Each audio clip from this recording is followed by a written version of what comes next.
Shalom e bem-vindos de volta ao Israel com a Aline. Como vocês sabem, Israel está vivendo dias um tanto quanto diferentes. Eu fiz um vídeo aqui no canal, uma live com o André, explicando um pouco mais sobre os acontecimentos dos últimos dias e sobre a questão do conflito na faixa de Gaza, Israel-Palestina. Mas hoje o que eu quero mostrar para vocês é a realidade da gente que vive aqui. Isso quer dizer os abrigos antiaéreos, os bunkers, os locais protegidos que a gente tem. A gente tem 3 tipos de abrigos em Israel. Os mais antigos são abrigos públicos. Depois tem abrigos do tipo que eu tenho na minha casa, que é um abrigo para todo o edifício. Os edifícios mais modernos é o Mamad, que, pessoal, é um abrigo antibomba por apartamento. Então a gente vai falar bastante coisa hoje, mas o principal, a gente vai conhecer 3 abrigos antibomba. Então, vamos começar! Antes de a gente começar o nosso passeio do dia de hoje, eu queria falar algumas coisinhas. A primeira é que desde que o Estado de Israel ganhou sua independência em 1948, países árabes e muçulmanos da região não aceitam a existência do Estado de Israel e atacam. E por isso, desde o seu primeiro dia, Israel teve que se defender e defender a sua população. E os abrigos antiguerras que a gente vai ver hoje são justamente parte desse esforço gigantesco do governo de Israel de proteger a sua população. Também, pessoal, um conflito de mais de 70 anos não pode ser resumido em um pequeno vídeo aqui no YouTube. Por isso, tem primeira live que a gente já fez e a gente vai fazer mais vídeos aqui no canal entrando nesses assuntos, mas hoje o assunto é realmente os abrigos que o governo de Israel criou e a realidade que a população israelense vive nos dias de hoje. Então, vamos começar aqui no bairro de Nachlaot, onde eu morei. Eu morava bem na rua aqui do lado durante anos e por isso, quando decidi fazer o vídeo de hoje, eu lembrei desse local. Está escrito aqui em hebraico, Miklat Tziburi, quer dizer um bunker público. Tem o número dele, ele é o número 935 aqui em Jerusalém.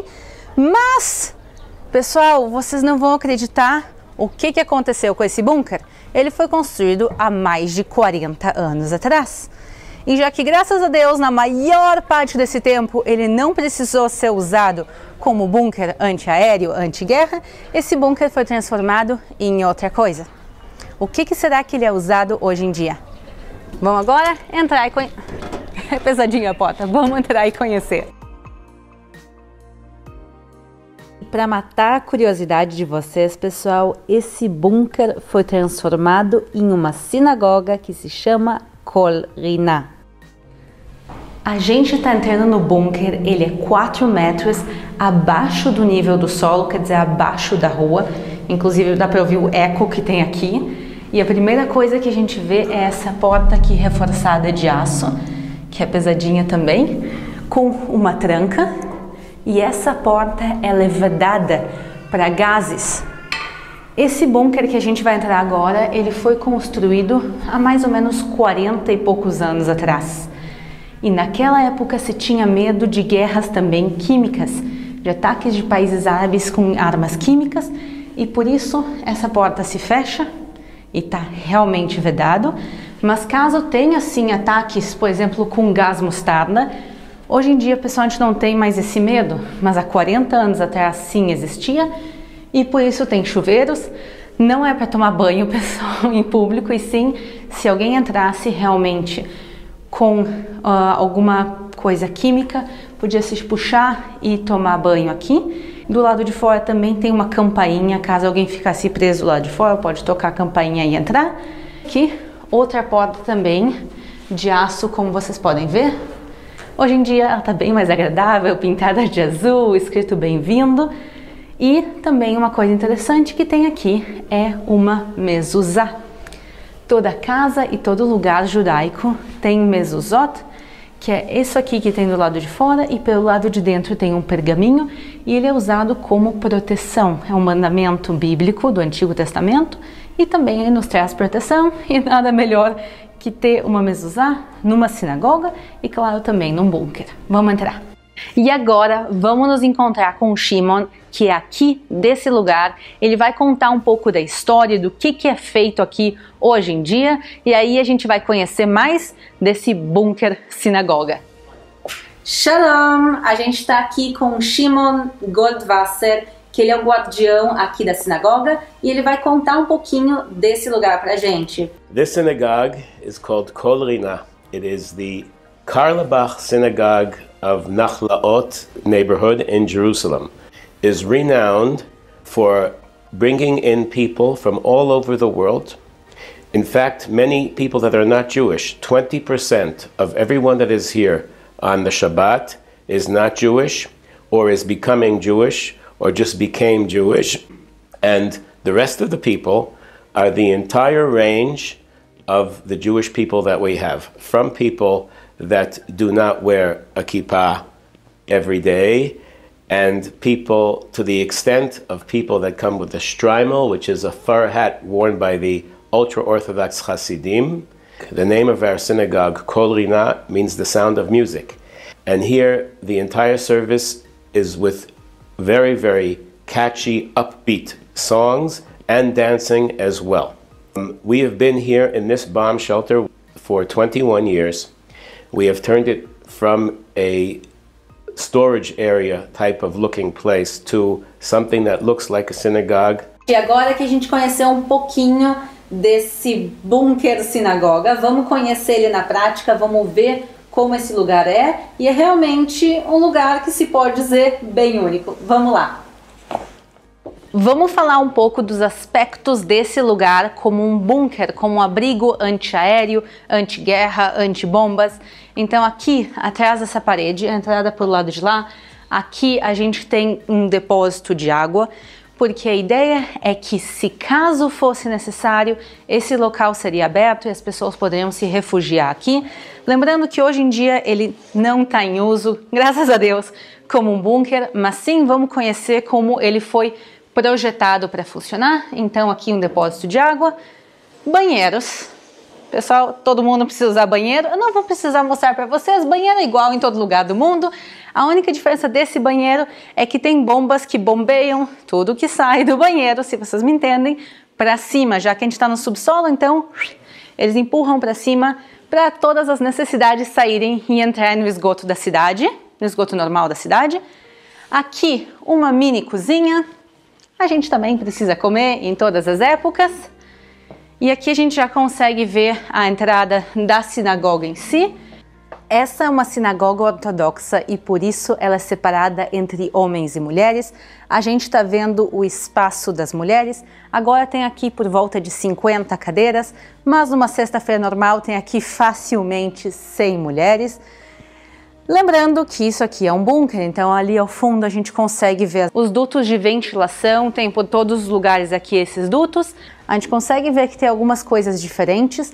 Tem toda essa tubulação que é ar-condicionado, mas que não é parte do bunker original, e sim foi colocado com uma modernidade, para o pessoal aproveitar também a sinagoga. E vamos agora também para o lado dos homens, ver o que tem lá. E aqui do lado dos homens tem coisas que tem em toda a sinagoga. Então a gente consegue ver aqui o que parece uma mesa, assim com um ângulo diferente. Isso aqui é o que se chama abimá, é onde se abre os pergaminhos, onde se fazem as leituras. This is the ark where we have our Torah scrolls.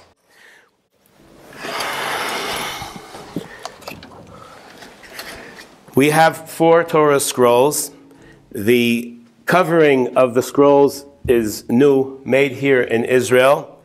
But this particular scroll used to belong to a community in Russia over 100 years ago. This community was annihilated by the Nazis in World War II. And the Torah scroll and 100 other Torah scrolls were taken and put into a storage place with other valuable things. And all these things were found after the war.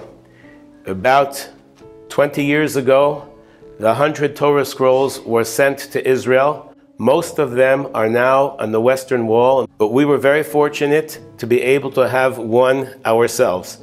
And when we read from this scroll, we say that it is in honor of that community that are no longer with us, and as if we are continuing their legacy.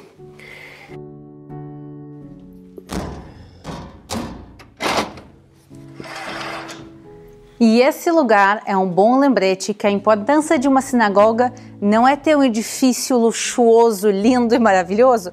Ao contrário, essa sinagoga é super simples, como vocês estão vendo. Mas o que importa numa sinagoga, o que importa, na minha opinião, em qualquer local de oração, é o que tem dentro. É as pessoas e a intenção de quem vem aqui orar.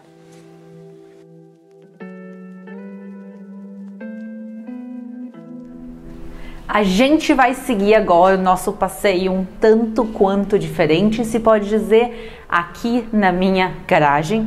Ou melhor dizendo, aqui na garagem tem o miklat, tem um abrigo antibombas. Vocês veem quão pesada é a porta. Outra vez, é uma porta hermética. Ela é feita de aço. Podem entrando comigo. Deixa eu contar para vocês. O meu edifício tem 30 anos e o abrigo antibombas não foi usado nesse período. E por isso, pessoal, eu peço para vocês não repararem na bagunça que tá aqui. Graças a Deus, esse lugar não é usado no dia a dia, então ele vira um pouco um depósito. Mas a gente vê aqui, tem uma mesa. O pessoal pode vir aqui, sentar, cada um numa cadeira diferente que foi sendo colecionada nesses 30 anos.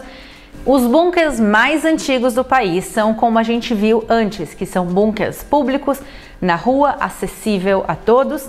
Depois, a próxima fase é essa aqui, que é construir um bunker para todo o edifício. Então, algumas coisas que vocês já devem estar reconhecendo nesse momento. Por exemplo, aqui a ventilação. Essas são tomadas tapadas. Nos mais novos que a gente vai ver depois, isso já não tem. E aqui, atrás do sofá, tem uma saída. Aqui tudo é pesado, pessoal. Essa é uma saída de emergência. Os bunkers, eles normalmente têm mais de uma saída. Então, a gente pode entrar pela entrada que a gente veio, ou aqui tem uma escada que sobe e chega até a rua principal, então também pode ser usado como entrada, mas também como saída.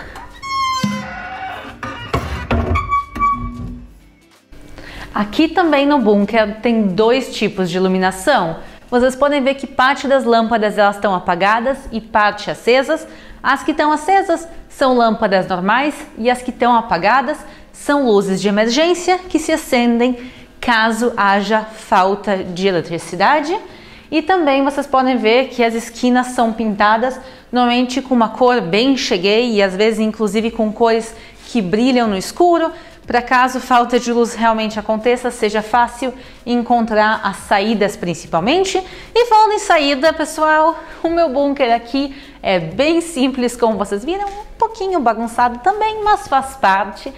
Mas agora a gente vai ver o top do top dos bunkers, como eles são hoje em dia em Israel. Um bunker que foi construído há bem pouquinho tempo atrás e como os novos são feitos até os dias de hoje. Então, vamos seguir a viagem e vamos para Arnona. Chegamos no bairro super moderno de Arnona, que vocês estão vendo esses edifícios enormes, e aqui mora a Selma, uma guia brasileira maravilhosa aqui em Israel. E pelo lado de fora a gente já consegue ver em que zona ficam os quartos seguros. Como a gente sabe, pela ventilação. Então vocês estão vendo essa parte do edifício que tem esses dutos de ventilação, é justamente aí. Mas vamos agora entrar no apartamento dela. Então vamos tocar agora a campainha dela e a gente vai ver como é um apartamento novo aqui em Israel, diferente do que a gente viu até agora.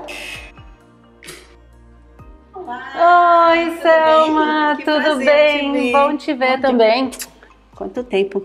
Pessoal, conheçam a Selma, ela é uma brasileira que mora aqui em Israel e principalmente guia de turismo, que nem eu.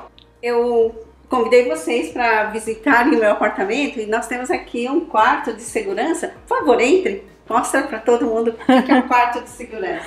Sim, é o pessoal do Brasil e do resto do mundo que nos assiste. Eu não sei se vocês já viram isso alguma vez. Então, começando pela porta, vocês podem ver que ela é reforçada. Então, vamos entrar e ver o que tem lá dentro. Dá uma porradinha para fechar a porta. Todas as casas construídas a partir dos anos 90 em Israel têm que ter o que se chama em hebraico mamad, que é justamente esse quarto de segurança. As paredes têm que ter entre 20 e 30 centímetros de concreto reforçado. E tem outras coisas que a gente vai ver agora. Uma das mais conhecidas são as janelas. Então venham aqui ver a janela comigo. Olhando de fora, parece uma janela quase normal. Mas tem algumas coisas diferentes aqui. E agora sim, com isso fechado, a gente puxa a janela de metal. E aí a última coisa, a gente tem que fechar esse vidro. Esse vidro, ele é reforçado, quer dizer, ele é vidro à prova de bala. E aí a gente está realmente aqui trancados dentro do quarto, como vocês viram, a porta reforçada, a janela super reforçada, as paredes de concreto reforçado. E também tem uma coisa que está aqui disfarçada, mas que é uma ventilação especial. Então, shalom pro pessoal que está nos assistindo no Japão. Mas aqui atrás do quadro do Japão, vocês podem ver que tem ventilação especial com filtros. Filtros, eles podem ser removíveis ou não. Aqui, como vocês estão vendo, ele não é removível. E assim, esse quarto está fechado. Graças a Deus, nos últimos anos, esses espaços não têm tido muita utilidade e por isso na casa das pessoas eles usam isso para outras coisas. Então aqui tem sofá-cama, é um quarto de hóspedes, tem livros, tem escrivaninha aqui do outro lado, quer dizer, o quarto pode ser utilizado também parte do dia a dia da casa. Espero que tenham gostado de conhecer um pouquinho da realidade de Israel, mesmo em dias tão difíceis. E tem uma frase que está escrita no Salmo 122, Shalu Shalom Yerushalayim, orai pela paz de Jerusalém. E nesse caso eu vou incluir Jerusalém, Israel e também os palestinos. Eu acho que a paz vai voltar a essa terra e que esses dias tão difíceis vão passar. Vamos orar para o bem das duas populações. E enquanto isso, eu vou me despedir de vocês, agradecer por todo o carinho enviado, por todas as orações que vocês estão fazendo. Um grande beijo e a gente se vê na próxima.